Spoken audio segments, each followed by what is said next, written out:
Our headlines for you today. The Chancellor defends his plans to help tackle the soaring cost of living for households facing some of the worst economic hardship in decades. A cut to tax on fuel, to national insurance and to income tax for some, but it doesn't come close to wiping out previous tax rises or increased costs in living. Critics say more than 1 million will be pushed into poverty. It's something I'll put to the Chancellor. Look, there are uncertain times ahead and we need to face these global challenges together, and I want people to know that I'm on their side, we're on their side, and we're going to support British families through it.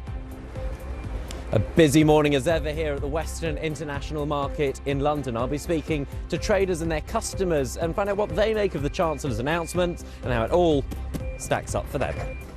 Well, let's run you through the morning's front pages now, and they're all, of course, dominated by the spring statement yesterday by the Chancellor. We'll start off with the Metro. You can see the headline there, no heat to eat. That's, of course, as people having to choose between heating their homes and feeding their families as a result of the cost of living crisis. The Daily Telegraph now, they pick up on that quote that we just brought you, the biggest fall in living standards on record, according to the Office for Budget Responsibility and other fiscal experts. The Eye, similar take, biggest hit to living standards since age of rationing, obviously during the Second World War and afterwards. The Times, same headline, biggest fall in living standards since 1950s. A shot of Sunak there in the Commons giving a statement, and Boris Johnson looking a little glum on his shoulder. Daily Express, the forgotten millions say, what about us? A slightly different shot of the two of them together. Boris Johnson patting Rishi Sunak on the shoulder. There's the Express say that millions were left without a helping hand from Chancellor's mini-budget. You can see what the Mirror had to say about this. Thanks for nothing is the way the Mirror takes the spring statement. Sunak's sickener is what they say.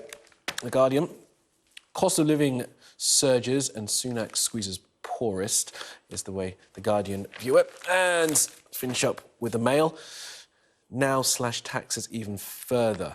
The Mail has been calling for a change to potential national insurance rise, but Rishi Sunak rejected that plan. Let's have a look at the front of today's newspapers at just approaching 19 minutes past 6, and of course the Chancellor's spring statement dominating all of them this morning.